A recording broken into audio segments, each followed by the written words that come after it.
There's a reason humans fear the darkness between midnight and dawn, those hours when the world sleeps and the barrier between the living and the dead grows thin. 3 a.m. has been called the devil's hour, the witching hour, the time when paranormal activity peaks and rational explanations fail. What you're about to hear are 3 documented accounts of people who experienced something in the dead of night that changed them forever. These stories have been verified through police reports, medical records, and witness testimonies. They're real, they happened, and they all occurred in those darkest hours when most people are safely asleep. The first account comes from a night shift security guard named Thomas Rivera, who worked at a corporate office building in downtown Chicago. Thomas had been on the job for 6 years, working the overnight shift from 11 p.m. to 7 a.m. 5 nights a week. He'd walked those empty floors hundreds of times, checked locked doors, monitored security cameras. It was boring, repetitive work, exactly the kind of job where your mind goes numb and you stop paying attention to details. That almost got Thomas killed. It was a Tuesday night in November 2019. Thomas was making his 2 a.m. rounds on the 14th floor. The building was a typical modern office space. Cubicles, conference rooms, floor-to-ceiling windows overlooking the city. Thomas had just finished checking the east wing and was heading toward the elevator when he heard something that made him stop. Breathing.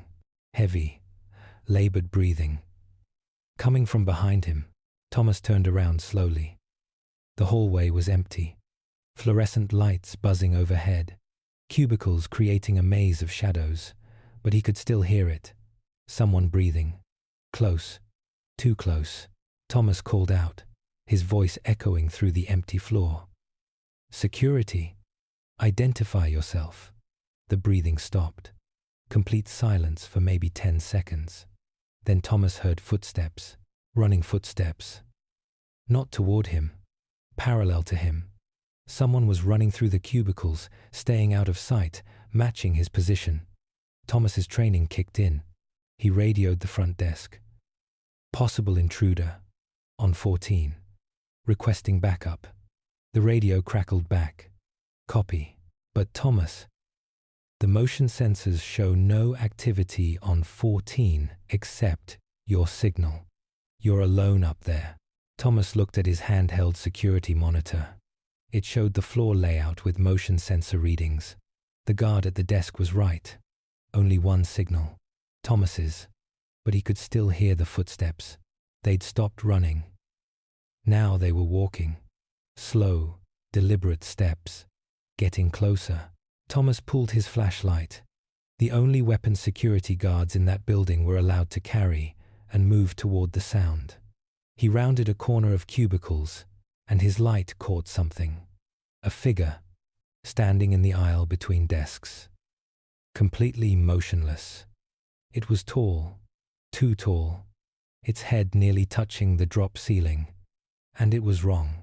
That was the only word Thomas could find later to describe it. Wrong. The proportions were off. The arms too long.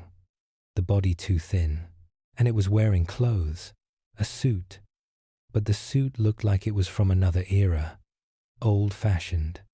Like something from the 1940s. Thomas's flashlight beam illuminated the figure's face. And that's when Thomas dropped the flashlight. Because it had no face. Where a face should be was just smooth, blank skin. No eyes, no nose, no mouth, just a featureless oval of pale flesh. Thomas stumbled backward and ran. He ran to the stairwell, his radio forgotten, his training abandoned, just pure animal panic driving him. He burst through the stairwell door and practically threw himself down the stairs. He made it to the lobby where the front desk guard, an older man named Carl, was waiting. Carl took one look at Thomas's face and knew something was seriously wrong. Thomas was shaking, pale, barely coherent. Carl called the police. When they arrived, they searched the 14th floor, found nothing. No signs of forced entry. No evidence anyone had been there. The motion sensors confirmed only Thomas's movements, but Thomas wasn't the first to see it. Carl admitted, reluctantly, that 3 previous night guards had reported similar encounters on the 14th floor, all between midnight and 3 a.m. All described the same thing: an impossibly tall figure in an old suit with no face. 2 of those guards quit immediately.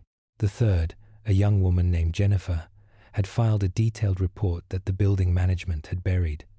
Carl showed Thomas a copy he'd kept. Jennifer's report described not just seeing the figure, but being chased by it. She'd been doing her rounds when she saw it standing at the end of a hallway. When she turned to leave, it followed. She could hear it behind her, those same heavy, labored breathing sounds. She was trapped on the 14th floor with that thing getting closer. Finally, the elevator arrived. She got in and hit the lobby button, but the elevator went up instead of down.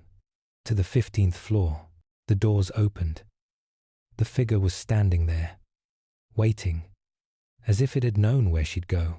Jennifer had screamed and hit the door close button frantically. The doors shut just as the figure reached for her. She'd felt cold radiating from it, a cold so intense it hurt her skin. The elevator finally took her to the lobby, and she'd quit that same night.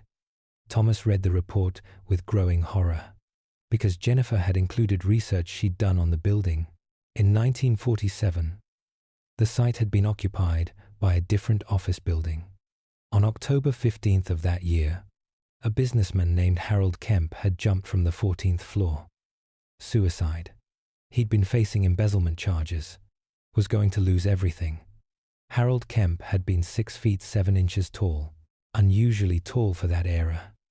And in his suicide note, he'd written something that Jennifer had highlighted. "I can't face them. I can't let them see what I've become. I'd rather have no face at all than face their judgment." Thomas handed in his resignation the next morning. But he did some additional research first. He found that over the past 70 years, there had been 11 documented encounters with the faceless man on the 14th floor. All night, shift workers, all between midnight and 3 a.m., and 3 of those witnesses had died within a year of their encounter. Not violently, not obviously connected, but they'd all died in their sleep. No medical explanation, just went to bed one night and didn't wake up, as if something had followed them home from that 14th floor and visited them in the dark. Thomas moved to a different state, changed careers, refuses to work nights, because he knows what he saw, knows that Harold Kemp, dead for over 70 years, is still on that 14th floor, still hiding his face, still existing in the dead of night, when the barrier between worlds grows thin, and still, occasionally, chasing the living who dare to witness him. The second story is somehow more disturbing because it happened not in some isolated location but in a residential neighborhood. In February 2021, a woman named Patricia Morgan woke up at 3:17 a.m. in her suburban home in Austin, Texas. Patricia lived alone in a small house she'd owned for 8 years. She was 53. A librarian, lived a quiet, ordinary life. She woke because she heard a sound. A child laughing, clear as day, coming from her living room. Patricia's first groggy thought was that the TV had turned on somehow. But as she lay there listening, she realized the laugh was wrong. It wasn't a happy laugh. It was manic, unhinged, the laugh of someone who'd lost their mind. Patricia got out of bed and walked to her bedroom door. Her house was small. 1 story. Bedroom, bathroom, kitchen, living room. The layout meant her bedroom door opened directly into the living room. Patricia opened the door and turned on the light. The living room was empty, TV off, everything normal. But the laughing continued. Patricia realized it was coming from outside, from her front yard. She went to the window and looked out. Standing on her lawn, directly under the streetlight, was a child, a little boy, maybe 7 or 8 years old, wearing pajamas, bare feet, and he was laughing, that same manic laugh, looking directly at Patricia's window even though she was standing in darkness and he shouldn't be able to see her. Patricia's maternal instincts kicked in. A child alone at 3 a.m. Something was seriously wrong. She grabbed her phone and went to her front door. She opened it and called out, "Hey, are you okay? Are you lost?" The child stopped laughing. He tilted his head in that way children do when they're trying to understand something. Then he spoke, his voice carrying clearly across the yard. "Can I come inside? It's cold out here. Can I come in? 5N, 5N, 5N, 5N, 5N, 5N, 5N, 5N, 5N, 5N." Patricia's hand was already on the doorframe, ready to tell the child, "Yes, come in, we'll call your parents." But something stopped her. Some instinct screaming that this was wrong. The child's voice had been flat, emotionless, and his eyes, even from that distance, looked wrong. They caught the streetlight and reflected it back, like an animal's eyes, like a cat's eyes. No human eyes should do that. Patricia said, "Stay there. I'm calling the police. They'll help you get home." The child's expression changed. The smile dropped. He looked angry. When he spoke again, his voice was different, deeper, ancient. "You have to invite me in. That's the rule. You have to say the words. Just let me in. I'm cold. I'm hungry. I need to come inside." Patricia stepped back and slammed the door, locked it, threw the deadbolt. She called 911, her hands shaking, told them there was a child in her yard behaving strangely. The dispatcher said a unit would be there in 5 minutes. Patricia went back to the window and looked out. The child was walking toward her house now, slowly, still staring at her window. And as he walked closer, Patricia could see more details. His skin was too pale, grey-white like a corpse. His pajamas were old-fashioned, like something from the 1950s. And his feet, his bare feet, walking across the cold February grass, they weren't leaving footprints in the frost. The child reached Patricia's porch. He climbed the 3 steps and stood at her door. Patricia could hear him breathing on the other side, could see his shadow blocking the light from under the door. He knocked 3 times. Knock, knock, knock. Then his voice, right at the door, almost a whisper. "Let me in. Please let me in. I'll be your friend. I'll be your son. I'll be whatever you want me to be. Just say the words. Invite me in." Patricia backed away from the door, phone clutched in her hand, counting the seconds until police arrived. The child knocked again, harder this time. The door rattled in its frame. "Let me in." His voice was a roar now, impossibly loud for a child. "Let me in, or I'll make you let me in." Then silence, complete silence. Patricia waited, barely breathing. A minute passed, 2. Then she heard sirens, police pulling up. She ran to the window. 2 patrol cars, officers getting out, flashlights sweeping her yard. But the child was gone. Patricia opened her door and told the officers everything. They searched her property, found nothing, no footprints, no sign anyone had been there. But on Patricia's porch, directly in front of her door, they found something. Small handprints, pressed into the wood of her door. Not on the surface, in the wood. As if someone had pressed their hands against the door with enough force to leave permanent impressions. The wood was splintered and cracked around the handprints. It would have taken incredible strength to damage the door that way. Not the strength of a child, the strength of something much more powerful, pretending to be a child. The officers took Patricia's statement and filed a report. But one of them, an older officer named Detective Harris, pulled Patricia aside before leaving. He asked if he could speak to her privately. Inside, he told her something that made Patricia's blood run cold. Over the past 15 years, there had been 11 reports in the Austin area of a child appearing at people's homes in the dead of night, always between 3 and 4 a.m., always asking to be invited in, always becoming angry and violent when refused entry. 6 of those people had invited the child in, and all 6 had been found dead in their homes within 48 hours. Cause of death? Extreme blood loss, but no wounds, no injuries, just completely drained of blood with no medical explanation for how it had happened. Detective Harris told Patricia she'd done the right thing by not inviting the child in. He explained that there were things in this world that followed old rules, rules about invitation and permission, things that couldn't enter a home unless asked, but once invited, they had power. And this child, whatever it was, had been appearing in Austin for at least 15 years, maybe longer, always hunting, always asking, always waiting for someone who'd open their door and speak the words, "Come in." Patricia thanked the detective and he left, but she didn't sleep for the next 3 nights.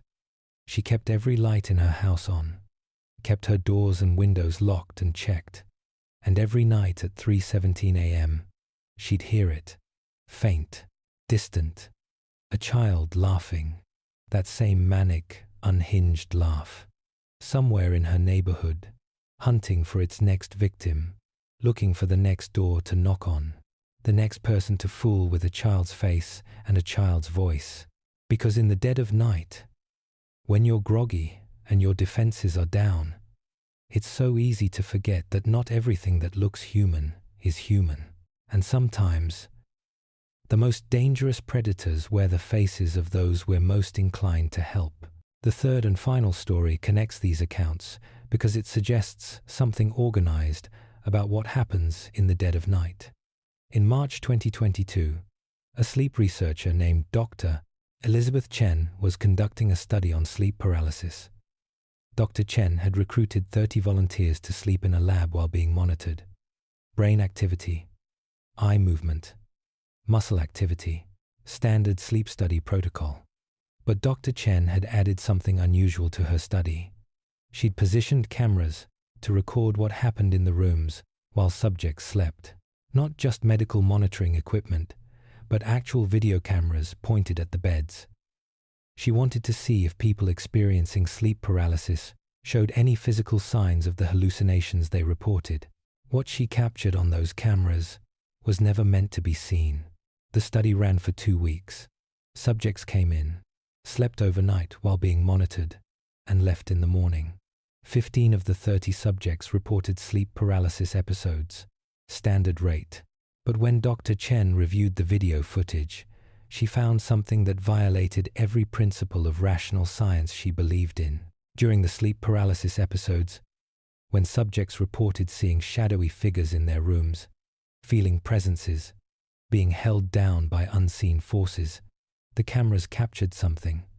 Not clearly, not obviously, but there.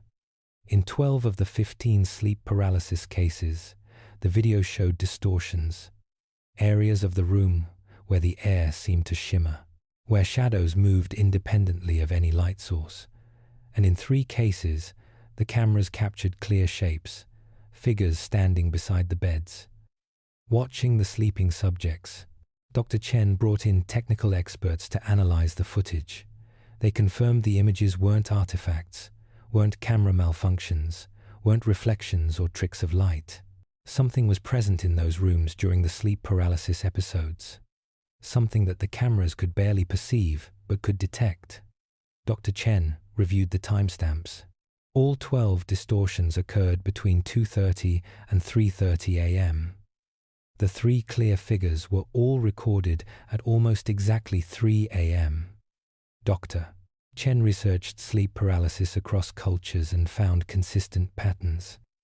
Most episodes occurred in the dead of night. Most involved sightings of figures or entities, and most happened at roughly the same time, 3 a.m., the hour when human melatonin levels peak, when body temperature drops to its lowest point, when the barrier between sleeping and waking becomes most permeable, the hour when humans are most vulnerable. Dr. Chen developed a theory that ended her career and made her a pariah in the sleep research community. She proposed that sleep paralysis wasn't just a neurological phenomenon, It was a moment when humans became aware of things that were always present but normally invisible. Things that existed in the space between sleeping and waking. Things that fed on the fear and helplessness of paralyzed sleepers. Things that became visible only when humans were in that vulnerable transitional state. And these things, whatever they were, knew when humans were most vulnerable. They gathered in the dead of night. They visited bedrooms. They fed. Dr. Chen's research was rejected by every journal she submitted to. Her university declined to fund further studies. She was accused of promoting pseudoscience. But Dr. Chen continued her work privately. She interviewed hundreds of people who'd experienced sleep paralysis, and she found consistent descriptions. The figures had similar features: tall, thin, dark, often described as wearing old clothing, often featureless or with indistinct faces. Many witnesses described the same feeling, that these entities were ancient, that they'd been visiting humans for thousands of years, that they'd learned to appear during sleep paralysis because that's when humans could see them but couldn't flee or fight back. They were predators, efficient, ruthless, and they came in the dead of night when their prey was helpless. Dr. Chen's final report, which circulates in paranormal research circles but has never been officially published, included a warning. She wrote, "The dead of night, particularly the hours between 2 and 4 a.m., represent a dangerous time for human consciousness. This is when we are most vulnerable to influences we don't understand. When entities that exist alongside us but normally beyond our perception can interact with us. Every culture in human history has recognized these hours as dangerous, has developed rituals and protections for the night, has warned against being awake and aware during the darkest hours. We've dismissed these warnings as superstition, but my research suggests they're based in observable truth. Something comes in the dead of night. Something is drawn to human consciousness in that vulnerable state between sleeping and waking. And while most people never consciously encounter these entities, subconsciously, we all know they're there. That's why humans instinctively fear the dark, why we lock our doors at night, why we huddle under blankets and tell ourselves we're safe. Because deep down, we know we're not. We know something is out there, waiting, watching, visiting, feeding. These are 3 unsettling stories from the dead of night. And if you've ever woken at 3 a.m. with the feeling that something was wrong, with the sense that you weren't alone, with the inexplicable terror that makes you pull the covers over your head and pray for morning, you've felt what these witnesses experienced. The dead of night is real. It's not a metaphor. It's the hours when our world and another world align, when the barriers thin, when what normally stays hidden becomes briefly visible, and when predators that exist in darkness find their prey most vulnerable. So, tonight, when you go to sleep, remember these stories. Remember that if you wake in those darkest hours, if you feel a presence, if you hear something that shouldn't be there, the safest thing you can do is close your eyes, pull the covers up, stay still, and wait for dawn. Because in the dead of night, the best defense is to pretend you're still asleep, to let whatever is visiting think you're not aware of it, because if it knows you can see it, if it knows you're conscious and vulnerable, it might decide to do more than just watch. It might decide to interact. And that's when witnesses don't just tell stories. That's when witnesses become statistics. Another unexplained death. Another person who went to sleep and never woke up. Another victim of the dead of night. The hours are approaching now. 3 a.m. will come for everyone. And when it does, something will be visiting. The question is whether you'll be awake to see it. And whether, if you see it, you'll survive to tell the story.